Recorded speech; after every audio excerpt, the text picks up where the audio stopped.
Hi, good day. This is Justin David Pineda, and for this session, we're going to discuss Module 3 of Information Security, and the topic would be legal issues, privacy, and ethics. So we start off with legal issues. Now, for cybercrime issues, so these are some of the reasons why it's difficult to enforce cybercrime laws. Okay, so the first one would be it's difficult to equate physical and logical assets. So if you have, so the perception usually of the people is that the actual $1 million in cash is different when you transact it online because it's virtual. Okay? And it's different when you just transact using online and you send off binary um, ones and zeros to the server and back to the client. The second one would be cybercrime law or the cyber law environment has not been fully defined by courts. Okay. Um, Although in some developed countries they have already this clearly defined. For some developing countries, these are not fully defined because cybercrime does not follow the usual methods of investigating a crime because crimes can be done uh, in a different geographic location, and usually in the courts you are asked where were you during the time of during the when the crime was committed, etc. So it does not conform with the usual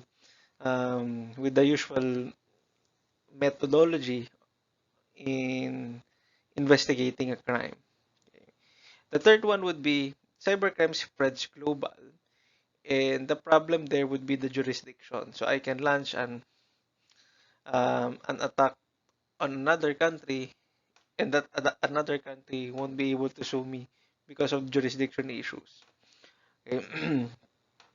And the fourth one would be cyber laws are highly technical, and it's challenging for technical people from the IT to describe or to explain it to the judge or to the jury on how scene flood or TCP handshake works, okay? Why open ports are vulnerable, etc. So these are some of the cybercrime, um, the issues on cybercrime investigation and response. Now, for the cybercrime types, there are three types of crime. So you can later on when you evaluate or when you read cases, this will fall in one of the three types. So the first one is computer-assisted crime. Okay, the second is computer-targeted crime, and the third one is computer-incidental crime. So for computer-assisted crime, these are crimes where the computer is the central component enabling the commission of the crime. So it's the source. You use the computer to do or to commit the crime, like stealing cardholder data from the database. So you use some tool installed in the computer. The second one would be computer-targeted crime. These are crimes where the computer system serve as a primary target. So you're targeting a server, you launch a distributed denial of service or a DDoS attack, and the server goes down. That's an example of computer targeted crime. And the third one is computer incidental crime. So here, the computer just happened to be involved in some secondary manner, but its involvement is still significant. Usually, the example here would be the computer is used or was used as a storage. Like in this example, the pictures of child pornography stored in the computer. Okay, so we specify it as child pornography because by default in some countries pornography by default is legal. Child pornography is not. Okay, And storage would be secondary. The computer is used as secondary manner. Okay. So click fraud, some other definitions, involves a piece of malware that defrauds the advertising revenue, counter engine through fraudulent user clicks. So these are um, usually implemented by having a transparent or an invisible page on top of a regular web page. Usual fraud victims are those that websites that process financial transactions like eBay, PayPal, and Amazon. Some of the common internet crime schemes include auction fraud. If you're using Yahoo, you may have received one of these types of emails: na counterfeit cashier's check, a credit card fraud, debt elimination, Nigerian letter or 419, and reshipping, even if you're not expecting any shipments.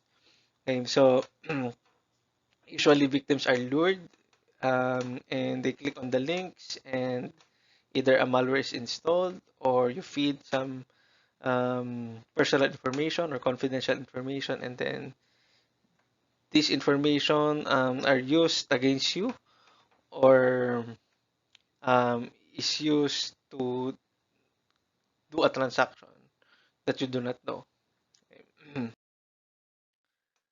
Now, let's go to the sources of laws. So there are different sources of laws. Um, we have statutory, administrative, and common law. Okay. Now, this is important because, as what we've mentioned in the previous modules, uh, information security is not only technical. Hardware, software, the IT aspect is just one aspect of information security. Okay. Organizational security in the previous module talks about policies. Okay. Now, the law also has an involvement in enforcing um, cybersecurity and laws. Okay, and that's why you have to study this. And later on, we'll discuss the different types of cybercrime laws. So the first one would be statutory law. So statutory law is the term used to define written laws usually enacted by a legislative body. So it's um, the legislative branch of the government um, creating laws, um, both by the Congress and the Senate, depending on the type of government in that country.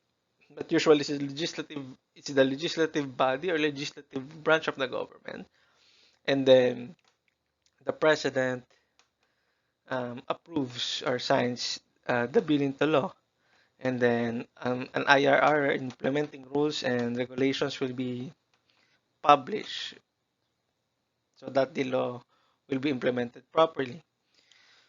Okay, the second law would be administrative law. This is also called regulatory law. So this law is enacted by the government agencies. So it's enacted by the executive branch of the government. And the third one would be um, the common law. So in the common law, there's a significant emphasis on particular cases and judicial precedents as determinants of laws. So, um, judicial rulings can at times supersede statutory laws, especially if these statutory laws are challenged. Okay, so again, this common law on this definition is these are actually judicial precedents, or we call it jurisprudence, um, promulgated by the judicial branch of the government. Okay, so these are court decisions that serve as precedents. Okay. And then we have civil law. So civil law is also called tort law. It deals with injury loosely that results from someone violating their responsibility to provide a duty of care. Okay. The tort law is the primary component of civil law and is the most significant source of lawsuit seeking damages. So that is the keyword. So lawsuit seeking damages. So here, the victim will be an individual, group, or organization. Okay. So the civil law focuses on compensating the victim. And the burden of proof in civil proceedings is a preponderance of the evidence. So relatively it's lower, okay, compared to criminal law. So here preponderance means it is more likely than not. Okay. And then we have criminal law. So here it pertains to those laws where the victim can be seen as society itself. And the goal of criminal law is to promote and maintain an orderly and law-abiding citizenry. Okay. The penalties that remove an individual from society by incarceration, or in some extreme cases, in some regions, or in some countries, death. Now, the goals of the implementation of criminal law is to deter crime and to punish offenders. And here, to convict someone, the crime must be proven beyond any reasonable doubt. So the standard or the burden of proof is very high compared um, to civil law. Okay. Now let's go to computer trespass. So we're defining technical terms. Computer trespass is the unauthorized entry into a computer system via any means, including remote network connections. So in some cases, it's called hacking, but for the legal definition, this will be called computer trespass. Now um, there are so many laws in different countries um, that are promoted or that are used as reference for INFOSEC studies. But we've chosen some of the significant or um, the most common U.S. laws. Actually, some of these are not even laws, or these are just standards. Um, but these are some of the significant and the popular ones. Okay. So the first one would be ECPA, the Electronic Communications Privacy Act. So we'll just focus on the major provisions because there are so many of them. You can just read the entire law on your own free time. Okay, but for ECPA, the major provision here is the prohibition against employers monitoring an employee's computer usage, including email, unless consent is obtained. So we see this in so many policies, in so many other contemporary laws like the data privacy law. Okay, but here it says um, that the employer, even if the employer owns the device, they cannot monitor an employee's computer usage without consent. Okay, so other provision includes protect electronic communications from wiretap and outside eavesdropping.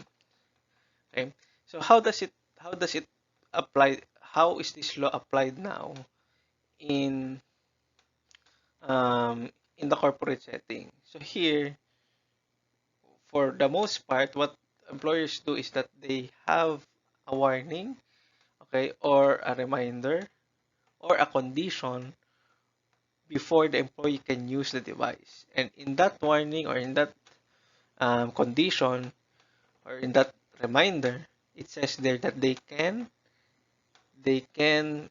monitor your activity.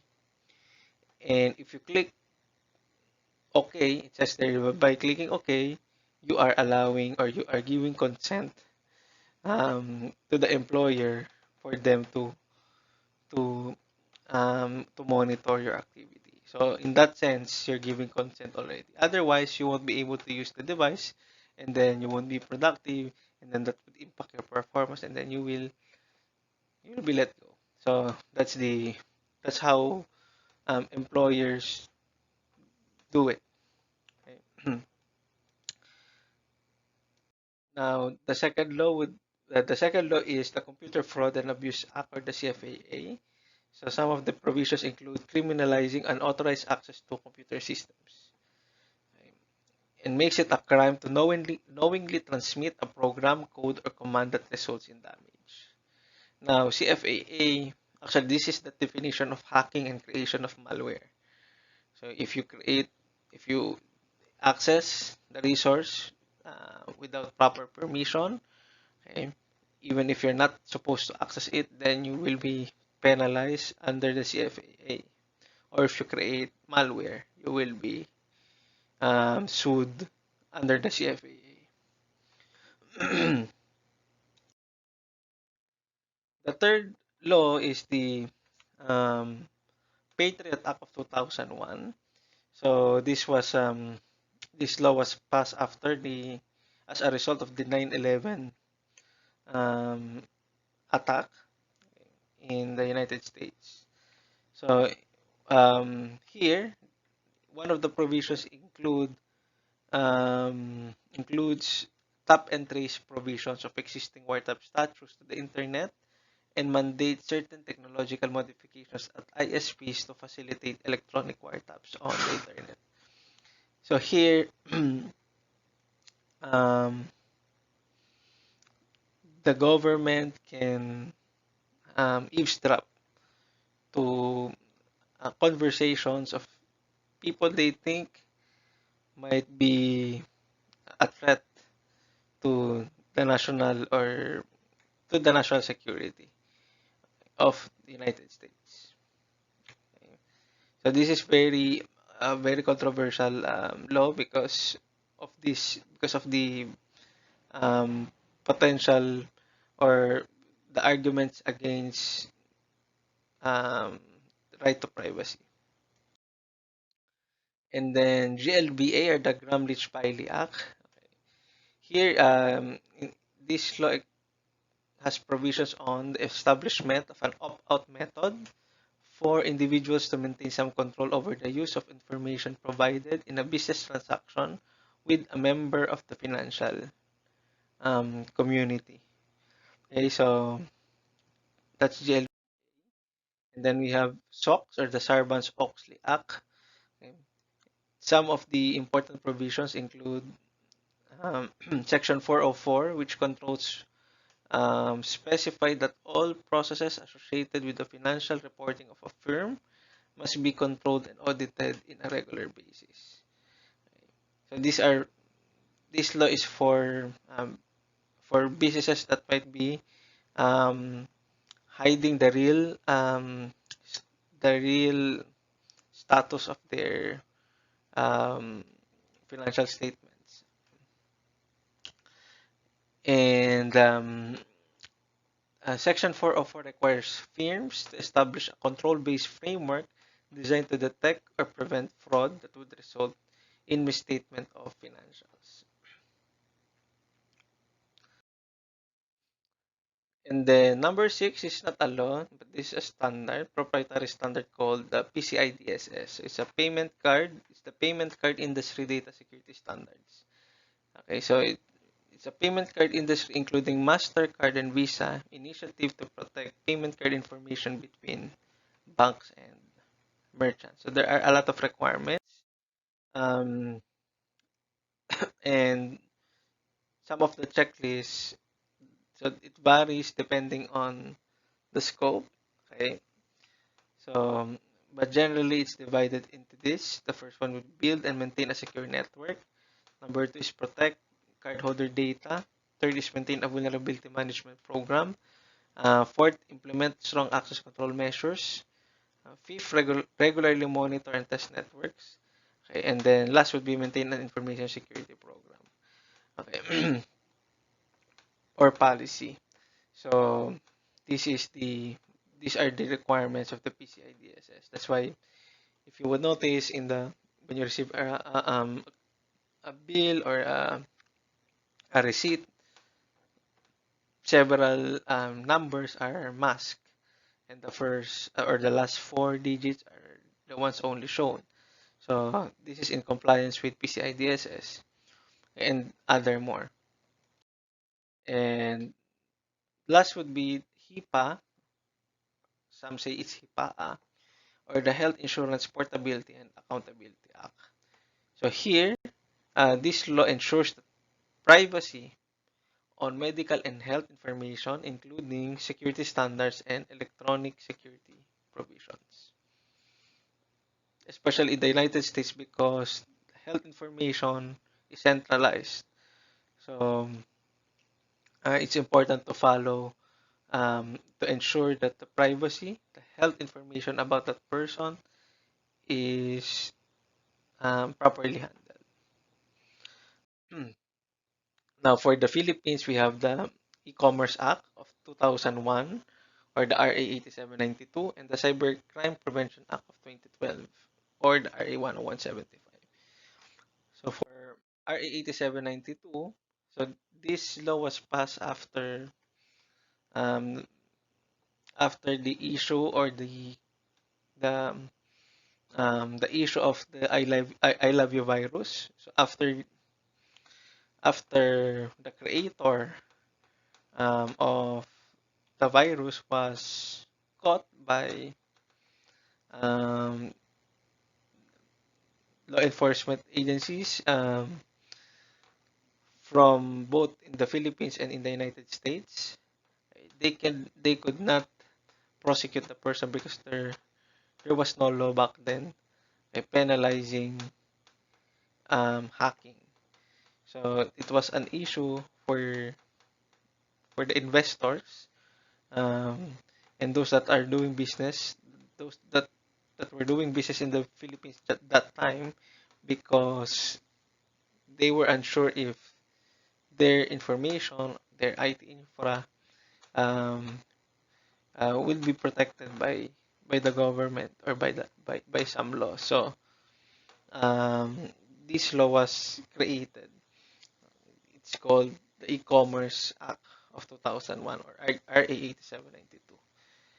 So, however, it wasn't very clear in defining the cyber crimes, and it's a mix between, so as you can see in the name, E-Commerce Act. So it's a mixture of e-commerce, cybercrime, hacking, and then ensuring that the government is doing electronic transactions, etc. So it's mixed because it was um, the law was rushed to be passed because of the pressures, the external and internal pressures um, to the government. So some of the provisions include legal recognition of data messages and electronic documents. Number two is electronic transactions in the government. And then hacking was defined in Section 33A. Section 33B, piracy was defined. And then penalty would be 100,000 maximum commensurate to damage, and mandatory imprisonment from 6 months to 3 years. So not too heavy compared to the other US laws. Okay. And then the next would be RA 10175, which is the Cybercrime Prevention Act of 2012. So here they listed different cybercrime offenses in Section 4, such as offense against confidentiality, integrity, availability, illegal access, interception, interference, misuse of devices, cyber squatting, cyber sex, child pornography, unsolicited commercial communications, and libel. Okay. Section 4C4. So, so Section 12, real-time collection of data or traffic data. Section 13, preservation of computer data. Section 19, restricting or blocking access to computer data. And Section 27, appropriations amounting to 50 billion pesos annually for the implementation of this act. So some of the observations include that um, since a lot of the cyber crimes, um, all the cyber crimes are put in one law, they defined as specific as possible and as technical as what IT, security, or cybersecurity groups expected. So that would be the some of the concerns about this law. Now let's go to privacy. So here we're going to use a paper created by or published by Muzammil Rifat in the Sun's Reading Room from his paper, Legal Aspects of Privacy and Security. So I will not um, discuss all the principles. I will just touch on the general points. So if you want to learn more, you read the entire paper. Okay. So here, um, he started with the concept of privacy, and he says that the concept of privacy is a subjective phenomenon because it is shaped by several factors such as cultural norms or geographical location. Like for example, if you're in Japan and you go to an onsen, it is normal for them um, to take a bath together naked. But in other countries, that is taboo. Okay, so that is affected by cultural norms. So it's not an invasion of privacy when you're in Japan. In the Philippines, on the other hand, because of um, Filipinos being very hospitable, um, usually even if it's the first time you meet the person, you already tell personal stories um, to this stranger, to this acquaintance. Okay? That for the Filipinos, culturally that's acceptable. Okay? But for some other countries, they feel that that's an invasion of privacy. Okay? To listen to personal stories and asking the same from you. Okay, so it is complicated due to the fact that there is no single universally accepted definition of what privacy really means or entails. Okay? Such as, for example, in social media, um, the fact that they are asking, when you go to some of the BuzzFeed stories, like what type of Disney character are you, and then they will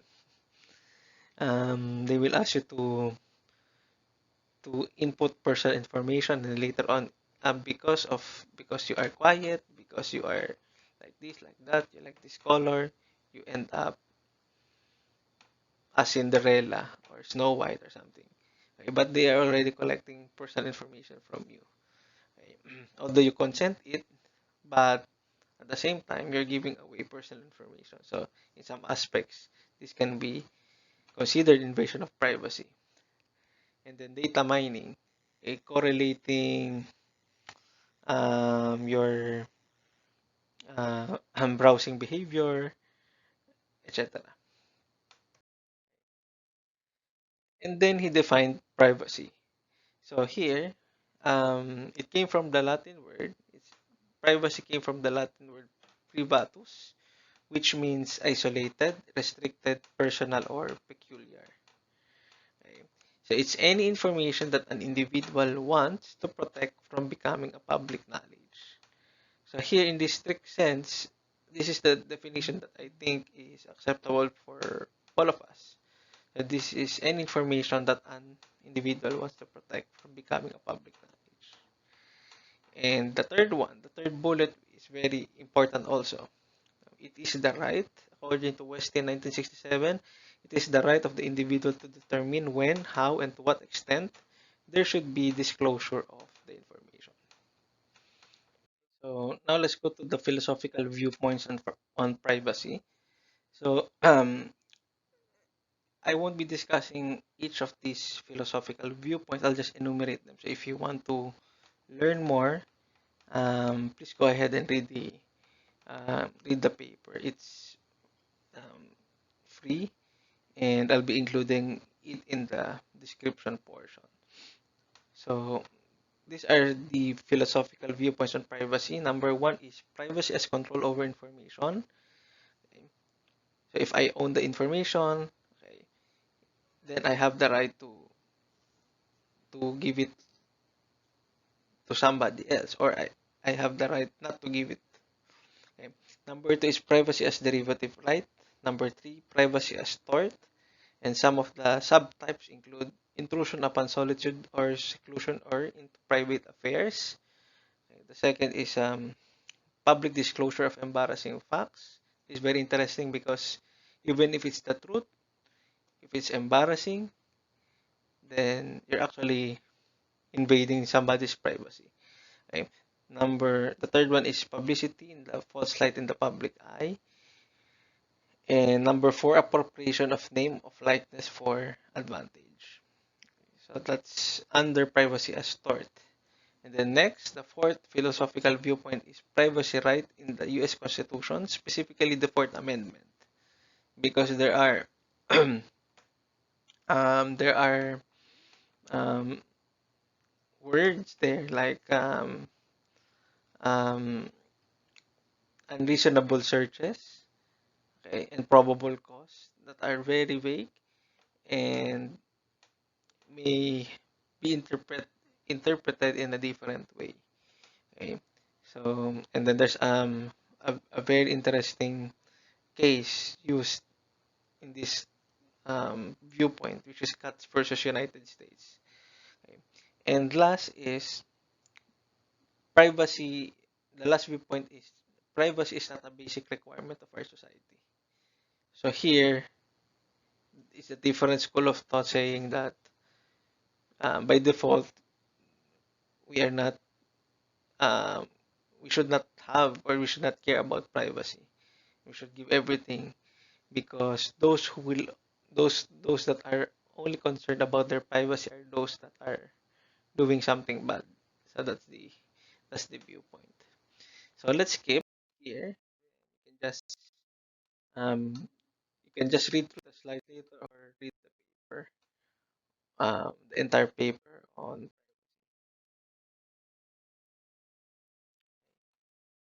and the point here. Okay, so on the latter part of the paper, the the issue then was the Apple versus FBI when there was a um, shooting in San Bernardino, and the suspect, who was later on killed together with his spouse, owns an iPhone.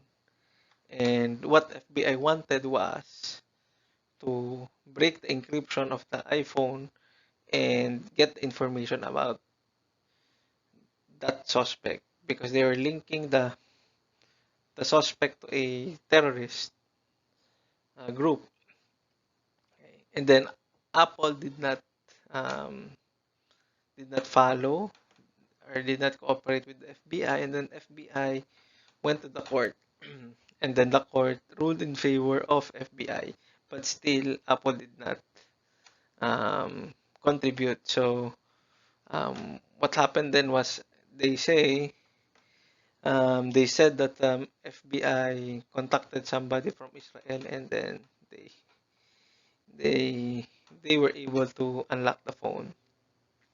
Okay. So that was the case. Now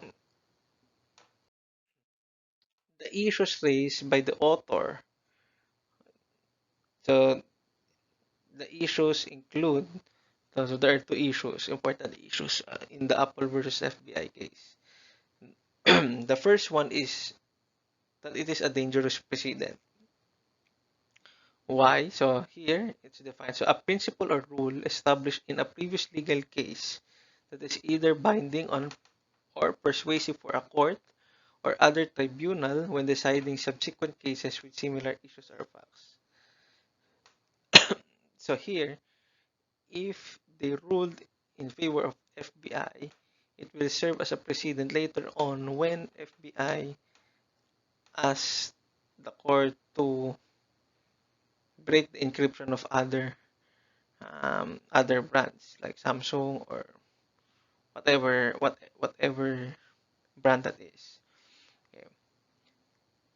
And because there's already a precedent that FBI was granted um, the the authority or the right uh, to break the encryption, then that would be most likely the decision later on in the future. That's why it's a dangerous precedent. And number two is the criterion of proportionality. So here, the question is, was the effort required to bypass the security controls of the device as well as the eventual ramifications proportional to the usefulness of the information that could be obtained from the device? Meaning to say, if you are claiming that the person or the suspect is a terrorist, okay, is this accusation backed up by solid evidence? Because we might be investing a lot of um, effort in breaking encryption, um, suing a lot of companies, etc. And in the end, when you break the encryption, the person is not really a part of the terrorist group, or the content of the phone is just pictures of the family, etc. So that would be an issue of proportionality. You're investing a lot of effort, but in the end, it does not yield the result that you're expecting. So that's the issue.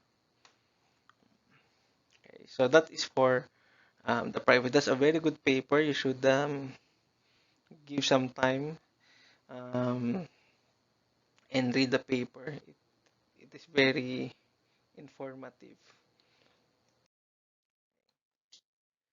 And the last topic would be ethics.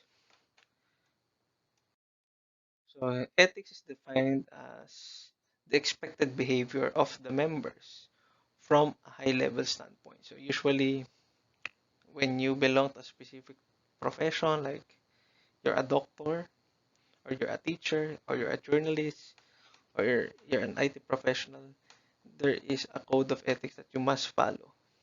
Okay, so that's the expected behavior. For ISC squared, this is the International Organization for Cybersecurity, one of the famous organizations. Okay. So they summed up the code of ethics into four. The first one is protect society, the commonwealth, and the infrastructure. It's generic. Okay. Going to the specific. So second, act honorably, honestly, justly, responsibly, and legally. Third, provide diligent and competent service to the principals. And fourth, advance and protect the profession. So when I took the CISP exam, I had to memorize this because they say it might appear. Hmm. For the Institute IT Code of Ethics. So SANS is another reputable organization for cybersecurity. So these are the code of ethics. I will strive to know myself and be honest about my capability. I will conduct my business in a manner that assures the IT profession is considered one of integrity and professionalism. And last, I will respect privacy and confidentiality. Hmm. Now, so that's the code of ethics. Now, there's a policy paper by Dr. Patrick Lin, and I will not discuss the arguments here. You can read the entire paper because it's very long. But this very interesting paper on the ethics of hacking back, because it will really make you question if hacking back acceptable. So hacking back is called an active cyber defense, although this is just the definition by Dr. Patrick Lin. There's no formal definition yet. Okay, it's not an unprovoked first strike, but a counter response to an attack. So even if it's defensive, it is offensive in nature. So by default, you will say, hacking back is back because you're doing the same thing as what the hackers did. So that's bad. Okay, so yeah, by definition, it's bad. It's unethical when you go to the code of ethics. But look at the examples. There's an organization. Organization can collect information or trace the theft back to a particular system. So you have a tool that can trace the theft back to a particular system. Okay, so that will involve some hacking, right? And you do that because you know that for some, again, we go back to some developing countries, um, that might include the Philippines, that do not have the manpower to respond to these types of attacks. Okay? And they do not have the tools, the resources, in short. Okay? The second is to break in to the hacker's system to delete the stolen data. Okay? Because you know that you have the tools, you have the capability, you have the knowledge. Okay? And when you go to the police, you will file for a complaint with the paperwork and all. You won't be able to to go after the, the thief. Third, accessing the attacker's webcam to send back photos for evidence. Okay, because that would be, well, the getting the photos will still be questionable if it's acceptable or not. Okay, but let's see. That's the only way that you can get a picture of the suspect. And last would be embedding a malware in a sensitive data and locking the attacker's computer. Okay, meaning reverse ransomware. You send a ransomware to the attacker so you can lock the computer off. And the person or the suspect will not be able to use the stolen data. So these are some of the examples of hacking back. And um, uh, yeah, so we say attacks, cybercrime, we define these as attacks in confidential integrity and availability. So the controversy, okay, so the same laws that prohibit to hack make it illegal to hack back.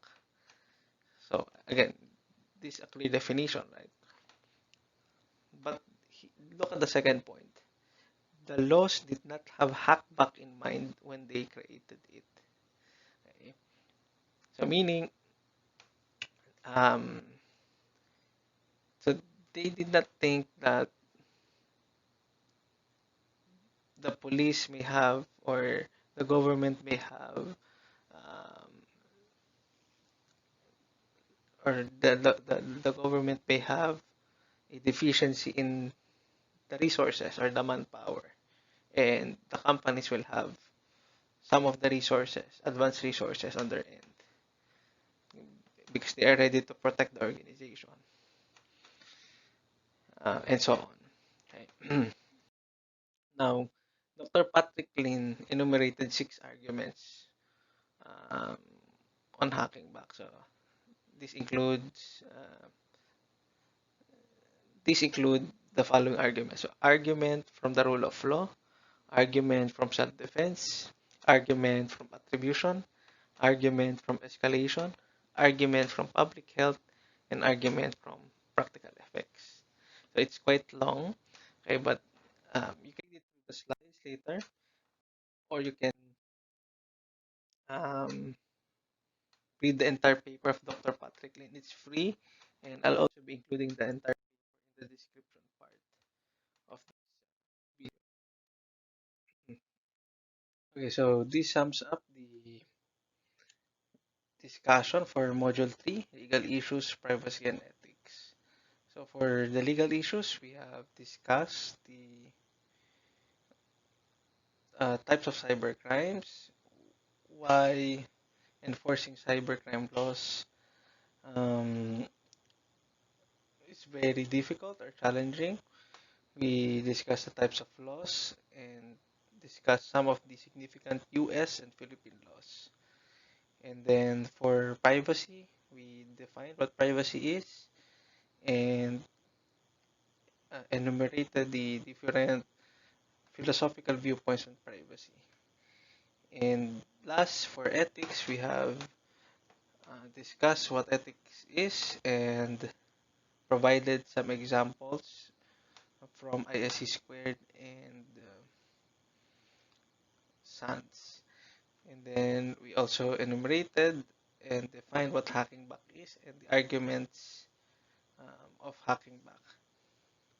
So thank you for watching this online lecture. For any questions, you can send me an email or put your questions on the comment section below. Thank you very much and see you in the next module.